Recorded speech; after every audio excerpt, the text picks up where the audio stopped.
Party. Nah, kita akan membuat podcast tentang tema tersebut. Dan ini dia. Jangan lupa disaksikan guys.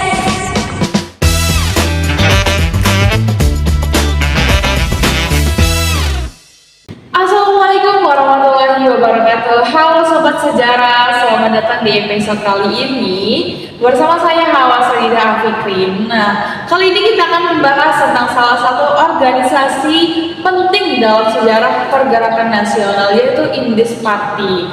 Nah, kali ini saya nggak sendiri nih, saya ada Sonia, Lydia, Mia, Kelly, dan juga Rani. Halo semuanya. Apa kabar nih? Alhamdulillah. Oke, sepertinya teman-teman sudah nggak sabaran ingin menjelaskan tentang Indis Party ini, ya kan? Oke, kita mulai dari latar belakang ya. Nah, Saudari Sonia mungkin bisa menjelaskan kepada saya bagaimana sih bisa muncul Indis Party ini? Oke, terima kasih Mbak Hawa. Indis Party adalah yang dimana dia lahir pada tanggal 25 Desember tahun 1912, yang dimana dia lahir di Bandung. Nah, teman-teman, pada masa itu pribumi benar-benar mengalami diskriminasi. Nah, diskriminasi yang itu terbatasnya ada pada akses pendidikan, sosial, ekonomi, sehingga warga Belanda atau orang Belanda di sana itu mempunyai hak istimewa untuk mengakses tersebut, tetapi pribumi itu dibatasi, sehingga muncullah gagasan untuk membentuk suatu organisasi politik, yang dimana organisasi politik itu memperjuangkan hak suara untuk para kolonial Hindia. Terima kasih. Oke, jadi Indis Party ini muncul karena keresahan terhadap kolonialisme ya. Iya, betul sekali. Oke, nah ngomong-ngomong tentang Indis Party, pasti nggak lepas sih dari sosok pendirinya. Nah, mungkin Saudari Lydia bisa menjelaskan saya siapa sosok pendiri di balik Indis Party ini. Nah, baik, di sini Indis Party ini tidak lepas dari tokoh pendirinya, orang yang berperan penting dalam organisasi tersebut. Nah, di sini ada 3 tokoh yang sangat berperan penting dalam organisasi ini. Mereka itu dikenal dengan 3 serangkai. Mereka itu terdiri dari Jules Dekker, terus Dr. Cipto Mangunkusumo, dan yang terakhir itu Ki Hajar Dewantara. Nah, dari ketiga orang ini, mereka itu mempunyai latar belakang yang berbeda. Tetapi walaupun mempunyai latar belakang yang berbeda, mereka itu mempunyai tujuan yang sama, yakni untuk membuat Indonesia merdeka. Jadi gini guys, Jules Dekker ini itu keturunan dari Indo, beliau bekerja di perkebunan. Nah, dari situ beliau sering melihat ketidakadilan kolonial. Sementara Ki Hajar Dewantara, beliau itu beda jalur. Beliau lebih fokus ke pendidikan. Bahkan pada saat diasingkan ke Belanda, beliau tetap semangat, dan setelah pulang ke Indonesia, beliau mendirikan taman siswa gitu. Sementara Dr. Cipto Mangunkusumo, beliau dikenal lebih vokal, lebih kritis terhadap pemerintah kolonial. Nah, beliau juga sering beberapa kali sudah diasingkan ke kolonial begitu. Wah, keren banget sih mereka, benar-benar visioner ya begitu. Oke, kita masuk ke dalam tujuan utama Indis Party. Mungkin Saudari Kelly bisa menjelaskan saya apa tujuan utama dari Indis Party ini. Nah, jadi tujuan utamanya itu sebenarnya untuk menanamkan rasa nasionalisme dan juga untuk memperjuangkan kemerdekaan Indonesia.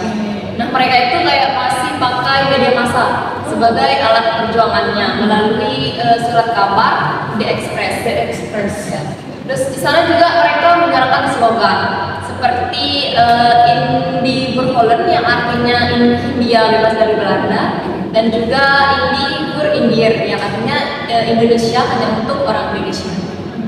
Aku suka sama slogannya seperti yang disebutkan oleh Mbak Tiri tadi, simple tapi mengena banget ya. Gimana menurut Mbak Hawa?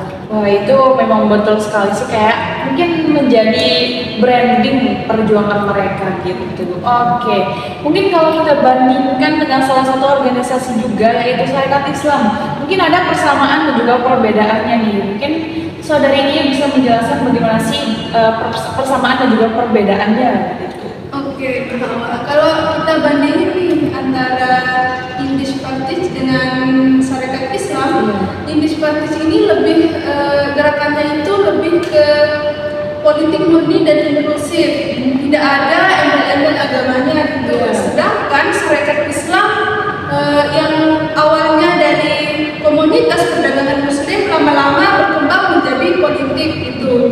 Nah, kalau dilihat dari sisi basis masanya, Sarekat Islam lebih banyak anggotanya. Sarekat Islam anggotanya itu lebih dari ratusan ribu orang. Sementara Indis Partis lebih kecil anggotanya atau dikenal dengan lebih elit itu karena kebanyakan dari kalangan terpelajar gitu. Tapi di sini ada pun persamaan dari Indis Partis dan Sarekat Islam ini itu mereka itu sama-sama ingin melawan penjajah dan tentunya ingin membuat Indonesia merdeka. Tapi bedanya itu dari segi pendekatannya. Oke, jadi begitu ya persamaan dan perbedaannya. Oke, kita akan masuk yang agak lebih dalam nih, lebih kritis lagi. Oke, begitu. Mungkin saudari Sania bisa menjelaskan saya apa sih kelemahan dari Indis Party ini? Oke, kelemahannya itu dari banyak sejarawan yang bilang kalau Indis Partis itu elistis yang dimana 3 anggota pimpinan kelompok yang dimana karena memang anggotanya itu dari dari kalangan terpelajar dan Indo yang jumlahnya pada saat itu yang jumlahnya kecil itu jadi kurang bisa menjangkau karena rakyatnya itu kebanyakan seperti yang dijelaskan kemarin Ibu banyak rakyat kita itu dulu petani atau buruh sehingga bukan sepenuhnya itu kesalahan mereka, tetapi karena sistem kolonial saat itu memang membatasi pendidikan bagi pribumi kita.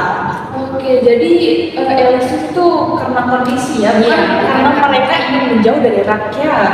Betul sekali. Oke, nah kita akan masuk ke dalam refleksi nih teman-teman. Nah, menurut kalian semua apa sih yang kita bisa dapatkan dari Indis Party ini? Menurut aku itu semangat berani ketidakadilan itu mereka itu tahu risikonya itu bakalan dirasakan, tetapi mereka itu tetap saja ingin maju. Kalau Mbak Kelly gimana? Gimana nih Mbak Kelly? Aku lebih ke nilai persatuan karena walaupun mereka dari latar belakang yang berbeda, tapi mereka mampu untuk tetap bersama, tidak membeda-bedakan diri gitu. Itu jadi inspirasi banget nih buat kita anak muda zaman sekarang yang kayak gampang terpecah belah. Oke, jadi semangat persatuan gitu ya. Oke. Nah, dan yang paling keren teman-teman, Indis Party ini berani banget mereka mempunyai mimpi besar. Mereka tidak hanya ingin bebas dari pemerintah kolonial, tetapi mereka ingin kemerdekaan penuh gitu bagi rakyat. Iya, satu hal penting yang dapat kita menjadi motivasi kita di sini, jangan pernah takut untuk mempunyai misi besar walaupun kelihatannya mustahil. Oke, izin menambahkan ya terkait tadi Mbak Nia, itu saya setuju sekali terkait dari Mbak Ani, Mbak Kelly maupun Nia. Kita sebagai generasi muda saat ini tentunya saja jangan mudah untuk ditindas, jangan mudah untuk ditindas oleh orang lain. Karena dari Indis Party ini kita bisa sangat banyak belajar dari mereka, banyak rela berkorban sehingga pentingnya mereka menjunjung nilai persatuan. Masa kita kalah dari orang-orang dahulu sedangkan kita sangat banyak sekali diakses untuk memenuhi kebutuhan pendidikan kita, sehingga generasi muda saat ini jangan mudah kalah, jangan mudah terpaku pada orang lain, cukup jadi dirimu sendiri. Sekian. Oke, keren banget sih refleksinya ya. Mungkin ini masih relevan, sangat-sangat relevan mungkin ya untuk generasi sekarang begitu ya. Oke, teman-teman pendengar, nah itu dia podcast kita tentang Indus Party, yang dimana Indus Party ini mengajarkan tentang keberanian, persatuan, cita-cita besar, itu yang menjadi peletak dasar nasionalisme Indonesia. Nah, terima kasih juga terhadap Sonia, Lydia, Nia, Kelly dan juga Rani yang sudah mau membagi insight mereka tentang Indus Party ini. Oke, semoga di episode kali ini memberikan kita banyak manfaat dan juga memberikan kita rasa semangat terhadap tanah air Indonesia. Oke, sekian itu saja dari kita. Sampai jumpa.